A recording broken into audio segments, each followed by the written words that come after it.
A mother is a woman who can take the place of all others, but whose place no one else can take. My mother hadn't passed away that long when I watched this film, and that was there, right there, on the screen. And it got me right here. The whole movie gets me right here. 2 years after I first reviewed this movie, it has stayed with me. There it is, right there. There's the Blu-ray. Suspiria, 2018. It's become a Halloween tradition. Hey, Luke, it's not Halloween. Yes, I know. I'm late. I'm always late. Late reviews, late everything. We couldn't do the tradition at Halloween this year, so we did it in November. And it's a bizarre tradition, I'll admit, because usually for Halloween you want to watch a fun, scary movie. You know, you want to watch something like that. Something you watch with your friends, have a laugh, have a few jump scares, that kind of thing. Instead, we like to watch a 2.5 hour movie that's emotional, that brings up memories, that get me right here. And it takes me on a journey every single time I watch it. And it's a journey we like to go on together. So this is a remake of the 1977 movie. It is directed by Luca Guadagnino, and it's a screenplay by David Kaganich. Sorry if I fucked that name up.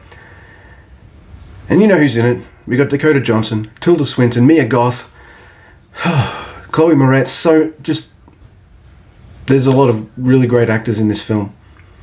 From the big stars to the people just in the scenery. There's reasons that I love this movie that have not so much to do with the movie itself. It just helps me with context and helps me put some things into perspective when I watch this movie, and that is, I've been to Berlin, so that's pretty cool. Strangely enough, I was in Berlin the year this movie came out. So that helps me with context and things like that. Also, the vibe of this movie is about mothers and motherhood and things like that, and having lost mine. Whilst nobody in the film specifically reminds me of her,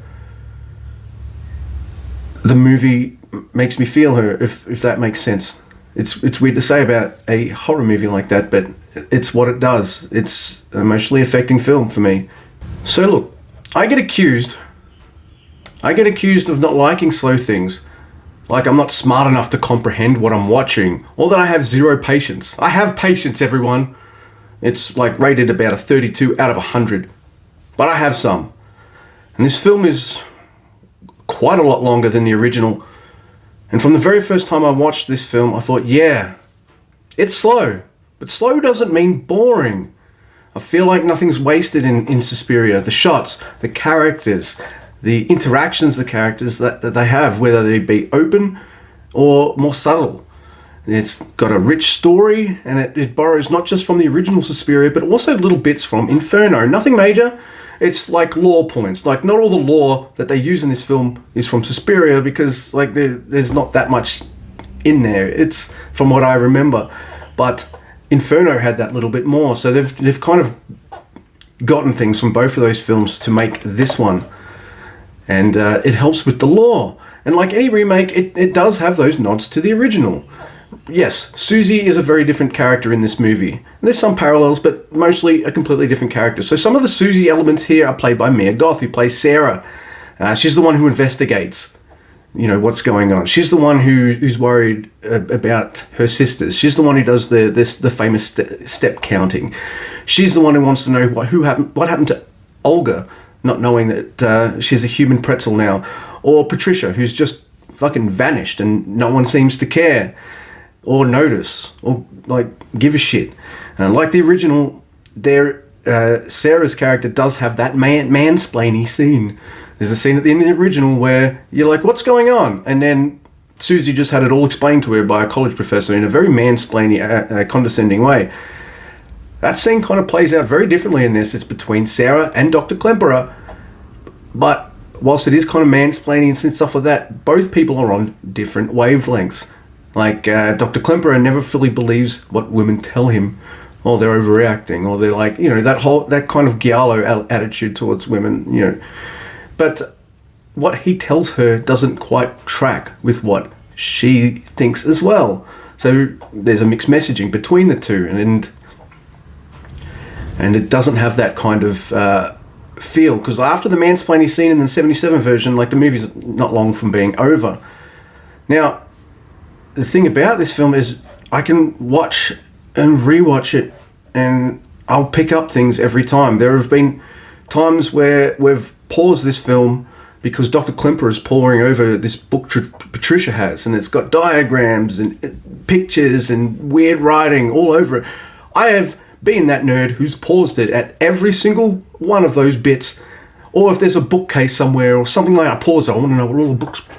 I'm not even sure how much detail that kind of gives me, but I just wanted to pore over this movie like that.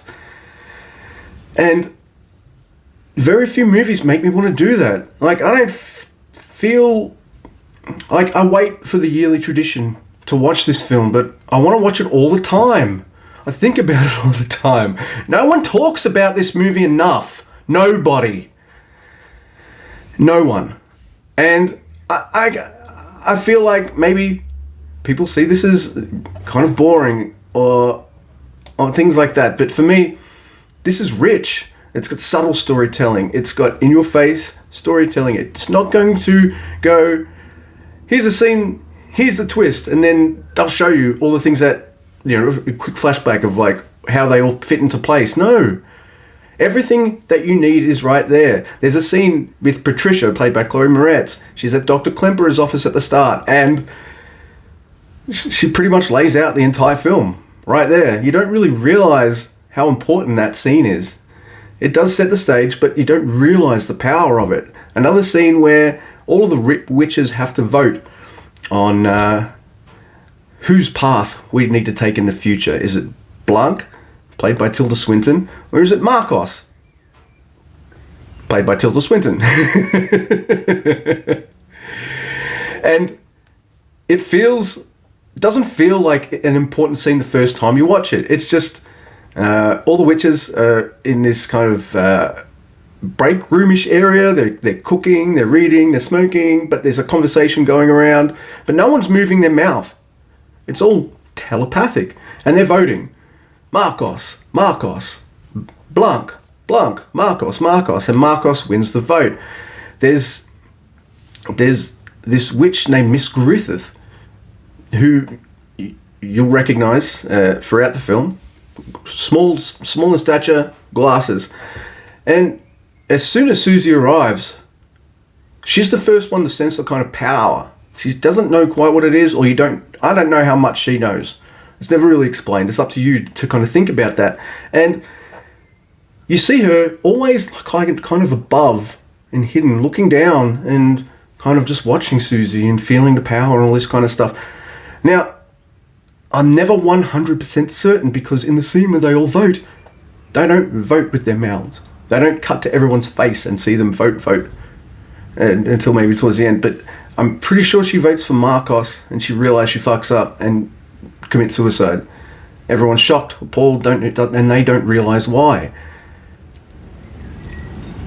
And the thing about the telepathy in this movie, it's unsettling as hell, because there are scenes where it's overtly, they're doing telepathy, because you can see them doing, going, la la la, la la la la, we're having a party, and then inside you're hearing a conversation going, is she ready to be sacrificed and Marcos can take over her body? I think so, but we can't push things too fast. And you're just like, okay.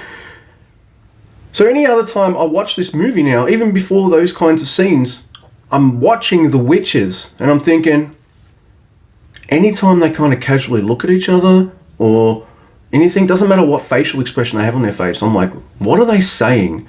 Are they always saying stuff? How often are they speaking like this? It's really unsettling. Near the end of the film, there are what I originally thought were flashbacks to Susie's mother as she's in the last gasp, or she's about to breathe her last sigh of life, that last sigh before she passes. And then it was my wife who said, that's not a flashback, that's happening right now. And I was like, holy crap, you were right. See, I can be a bit dumb. And I loved that because I'm not a huge fan of flashbacks, and now this movie doesn't really have any, so I like it a lot more. Now, other than all the story stuff that I've already talked about, I just want to talk about just how the movie looks, sounds, and feels. You got the beautiful colours of the original, they're gone. This is muted. This is set in a dreary, rainy season in Berlin. It is grey, cloudy, wet, snowy, miserable. The building's a little bit run down. Everything looks like it's been used. You know, like people, it's obvious that this place looks a bit run down because people have been using it and dancing in it for years and things like that. The Ballet Academy. The movie actually has ballet in it. In fact, it is one of the most important aspects of the movie. The power of the dance. How that power affects others. What people see and all this kind of thing. That just works so well. And the music. I am going to say something that's even more sacrilegious than saying that this remake is a lot better than the original. I like the music here more. I do. The Goblin soundtrack is fantastic, but when I hear it, I'm like, oh yeah, this is a cool tune. When I hear songs like Suspiriorum or Unmade, makes me think not just of the movie, but it puts me in touch with the feelings that I feel when I watch this movie as well. And I have a playlist on the Spotify where I put it on shuffle, and it's got all random songs and stuff on it. And if I'm in a big boppy mood and this song, one of those songs comes on, sometimes I'm just like, I have to skip that. I'm not ready to feel that. I don't want to feel that today. And this movie, it's not really a love letter to giallo movies at all. So before I get to that, just with the music, like, it took Luca Guadagnino like a year to convince Tom York to do it. And one of the main reasons he decided to do it was just a challenge of scoring a film that has such iconic music attached to it, like the original Suspiria. And so this movie is not a love letter to giallo movies, but you have to think like Luca Guadagnino at least likes them. I do. But it's the opposite of that. Giallos don't have strong female characters, very rarely. This one's all strong female characters. They're very gratuitous, bloody, shock value kind of films. This movie does have some shocks, but nothing's gratuitous. Nothing's like, oh, we got a movie set at a ballet academy. There's got to be a lot of women there, right? Yeah, we got to have a scene where all the women show their... This movie's not like that, and it shouldn't be. Yes, there's nudity and things like that, but none of it's gratuitous, and it always just kind of works. Then you get to the ending, and it's one of the most disturbingly beautiful set pieces I've ever seen. The dance, the reds. I'm she. Just the revelation of it, just the crescendo. It's the crescendo of everything that we've watched so far. And then couple that with an epilogue where you find out what happens to Dr. Klemperer's wife, who, in one scene of this movie, is played by the original Susie from the original film.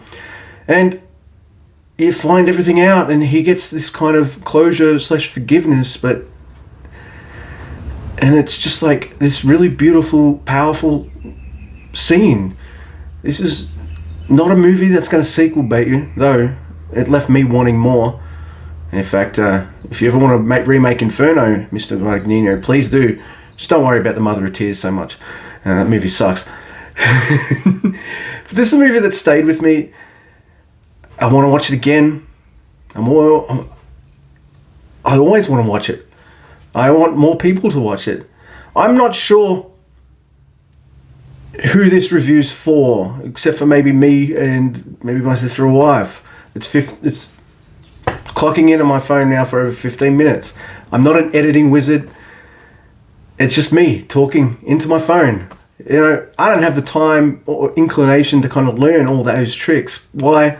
ADHD brain. That's not what I'm into. What I am into is just like talking right here, keeping it a bit real and just from the heart. That's what I think the people who watch my reviews like. I don't know. They seem to do okay, at least by my standards. So I'm pretty happy. And I always wanted to return to this film in a review format and just do a deep dive and talk about it. I've missed things. I know some people are going to watch this and be like, you didn't talk about this, you didn't talk about that. All these fine little intricate details that you can pick up every single time.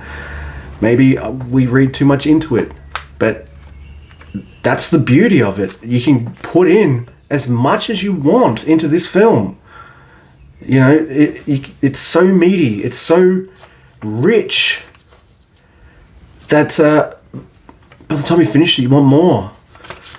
And I only gave it a 10. I feel like I've had a couple movies that transcended that, and nothing transcends that more than this movie. It's beautiful. It's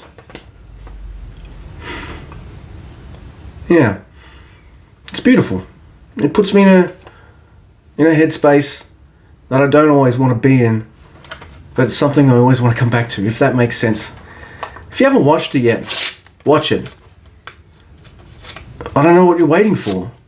Set aside those 2.5 hours. Be aware that it's a slow burn. You know, you don't need to have seen anything Dario Argento's ever made to get something out of this. It's just a feast. And like me, I hope you will dig in and gorge yourself on it. Yeah.